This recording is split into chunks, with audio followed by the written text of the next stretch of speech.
Hi friends, நான் பார்க்க போகிற வீடியோ என்னென்னா கேர்லிக் ஃப்ரைட் ரைஸ். அது பார்க்கறதுக்கு முன்னாடி என்னோடய சேனலை மறக்காமல் சப்ஸ்கிரைப் பண்ணுங்கள், லைக் பண்ணுங்கள், ஷேர் பண்ணுங்கள், கமெண்ட் பண்ணுங்கள், பக்கத்தில் இருக்க பெல் பட்டனை அமைக்கிடுங்க.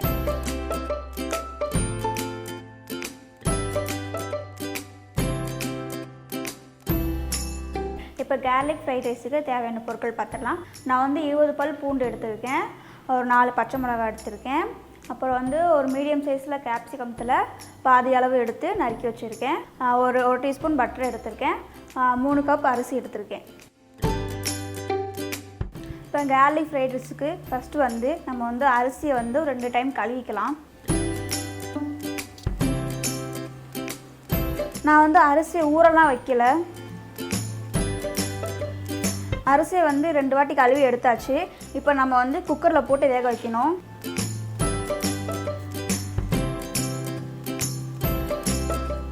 நான் வந்து இந்த கப்பில் தான் 3 கப் எடுத்திருக்கேன்.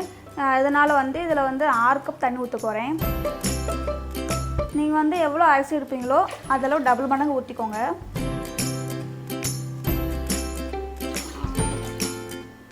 இப்போ நான் 6 கப் தண்ணி ஊற்றிட்டேன்.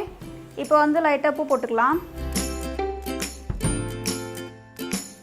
போட்டாச்சு, ஒரு வாட்டி கிளறி விட்ருங்க.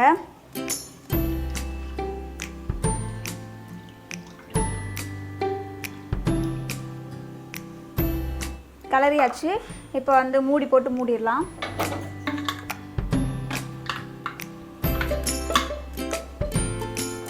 இது வந்து ஒரு 2 விசில் வரட்டும், 2 விசில்லே வெந்துடும்.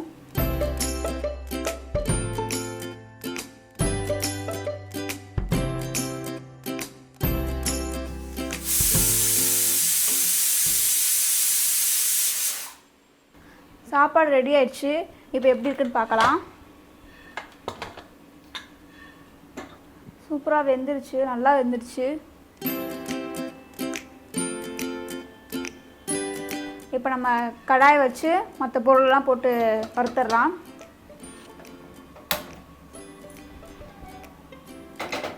கடாய் சூடானதும் எண்ணெய் ஊற்றிடலாம்.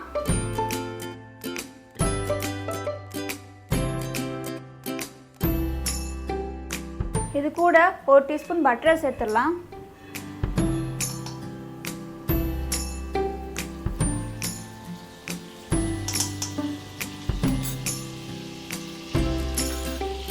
நல்லா கிளறி விட்ருங்க.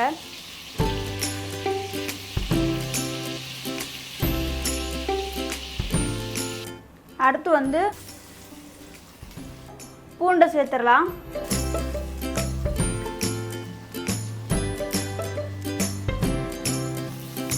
பூண்டு வந்து நல்லா கொஞ்சம் ப்ரௌன் கலரில் வரணும், அது வரையும் கொஞ்சம் கிண்டி விட்டுட்டே இருங்க. இப்போ நல்லா ப்ரௌன் கலரில் வந்துருச்சு.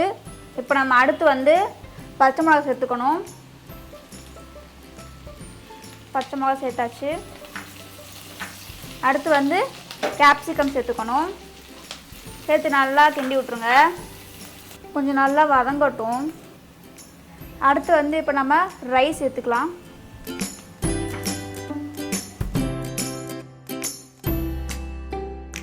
ரைஸ் சேர்த்தாச்சு. இப்போ நம்ம வந்து கிண்டி விட்டுறலாம். பார்த்து கிண்டுங்க, கொஞ்சம் மெதுவாக, ஏன்னா சாதம் வந்து உடஞ்சிடக்கூடாது. நம்ம வந்து சாதத்தில் உப்பு சேர்த்துருக்கனால நீங்கள் உப்பு போட வேண்டிய அவசியம் இல்லை.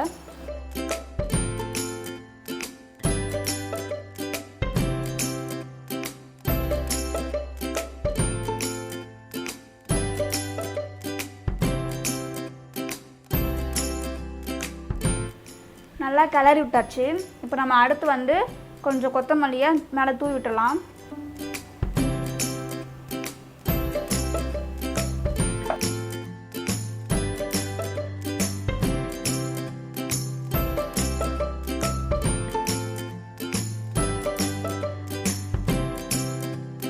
இதுக்கு சைடிஷ் வந்து முட்டை கிரேவி சூப்பராக இருக்கும், சிக்கன் கிரேவி நல்லாயிருக்கும், வாழைக்காய் ஃப்ரை நல்லாயிருக்கும், மஷ்ரூம் கிரேவி நல்லாயிருக்கும். இந்த 4மே என்னோடய லிங்க்கில் இருக்குது, நீங்கள் பார்த்துக்கோங்க.